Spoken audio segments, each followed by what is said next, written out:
Salutations and welcome back. Today's video is a little less spooky and a little more sad. We're going to be looking at some Greek myths with tragic endings. We start with the story of the rich king Midas. Midas was a king who could ask for nothing. He had everything that money could buy and absolutely loved money. He spent many hours a day bathing in his riches, cloaking himself in gold and jewels, and counting his mountains of money. He lived alone in a grand palace with his beautiful daughter, who he loved very much. One day, Dionysus, the god of wine and revelry, was passing through his kingdom with several of his companions. A satyr named Selenius had a bit too much to drink and fell asleep in the famous rose gardens outside of Midas' home. The king, upon seeing Selenius there, recognized him as a companion of a god and invited him to sleep it off inside the palace and make himself at home for a few days. When Dionysus heard of this, he was incredibly grateful. As a reward for being so accommodating to his friend, he offered to grant Midas any wish of his choosing. He quickly decided, "I want anything I touch to turn to gold." "Are you sure of this? Think carefully." The king saw no consequences. He loved money and all things lavish. He would truly be the richest king to ever live. He assured Dionysus this is what he wanted, and the wish was granted. "So be it.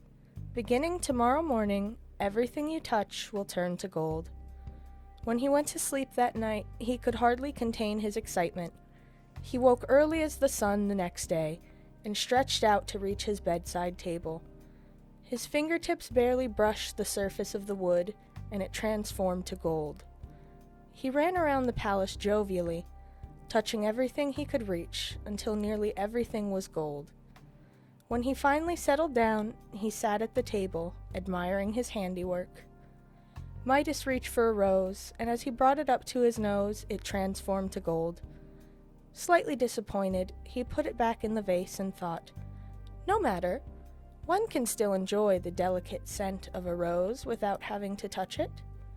He was parched and grabbed for a glass of water, but as he brought it to his lips, the goblet transformed to gold, as well as the liquid inside. He reached for a grape, and the whole bunch transformed.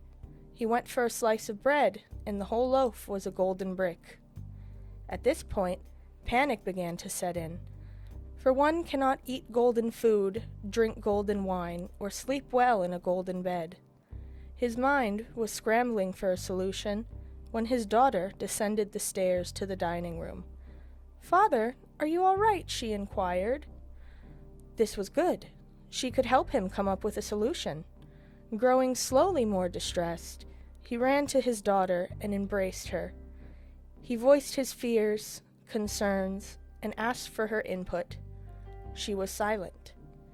At this point, Midas pulled away, and his mistake dawned on him. In place of his loving daughter was instead a gold statue of her likeness. When he touched her, she had turned to gold also. The king fell to his knees and wept. Money cannot always buy happiness.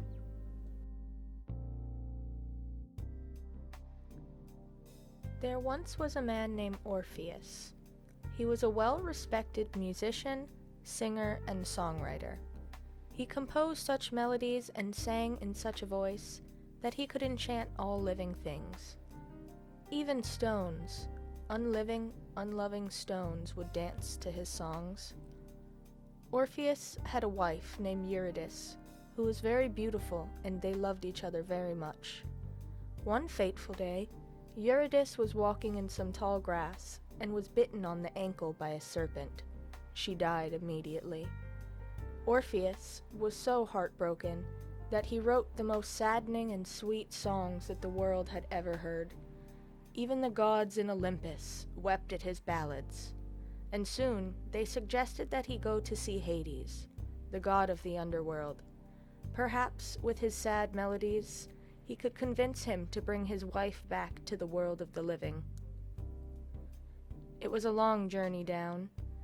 Living mortals cannot normally enter the underworld, but with his beautiful voice and tales of woe, he charmed Cerberus, the three-headed dog beast who guarded the realm. He charmed Chiron, the ferryman of the dead, who brought him past the river Styx, all the way to the throne of King Hades and his wife, the goddess Persephone. And so, Orpheus poured out his heart and pled for his bride. Even the king and queen of the underworld were wooed and granted him his request. You may leave here and bring Eurydice back to the overworld, but under one condition. You cannot see her now. You must leave here and not turn back once until you have reached the end of my realm. She will follow behind. If you do not look back at all, when you reach the overworld, you may be together again. He was overjoyed. He thanked the gods and went on his way, not looking back once. As he was nearing the end of the underworld, however, anxiety began to set in. He was concerned that she may not be behind him anymore. He missed his wife very dearly and was desperate to see her again. When he reached the surface and the sun touched his face, impatience had set in, and he turned around to gaze on his wife. Unfortunately, Eurydice, who was behind him and had not yet crossed the threshold into the land of the living, since they had not both passed through yet, Orpheus had broken his word. He looked back just in time to watch Eurydice disappear again, but this time forever.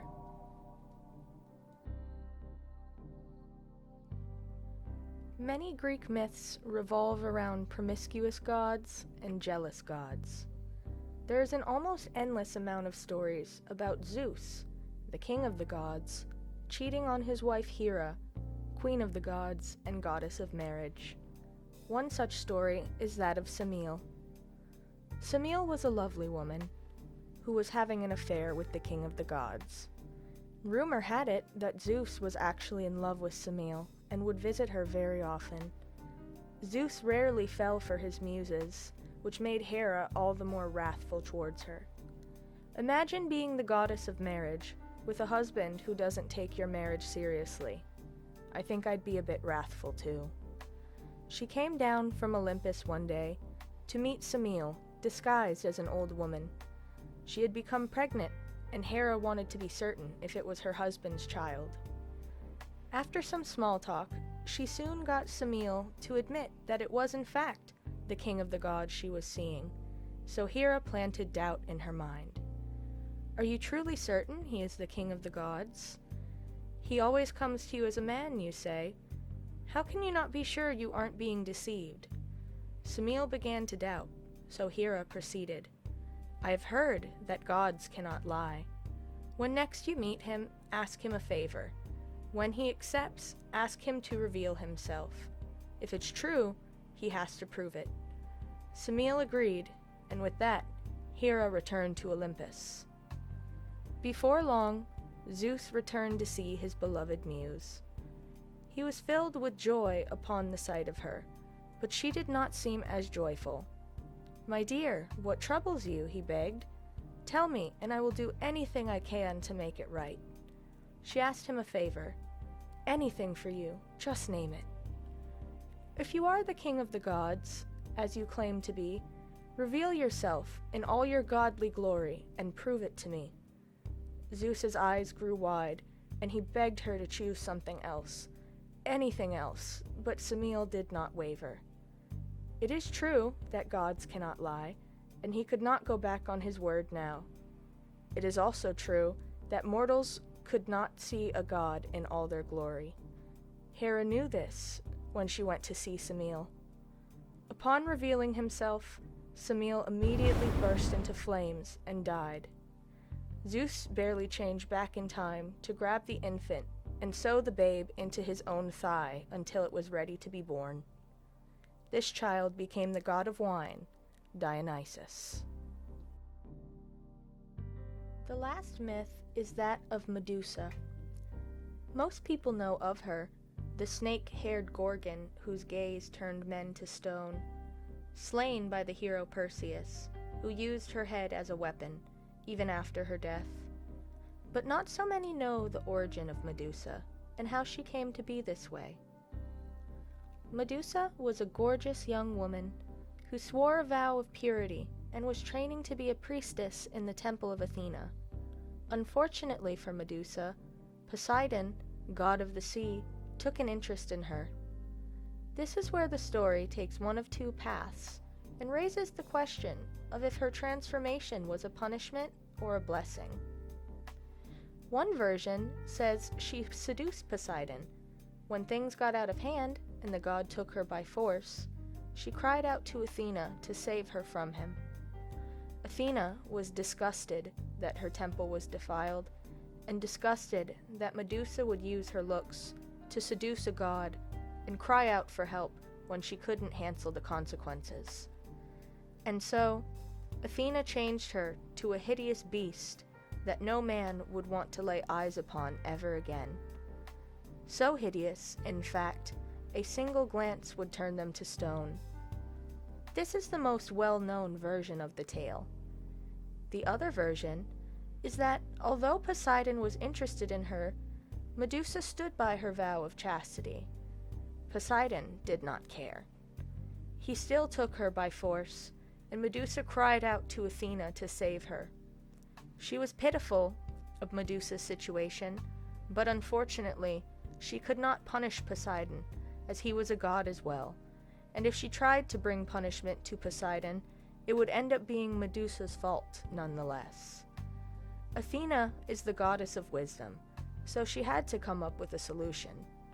She decided to change Medusa into the beast we know today.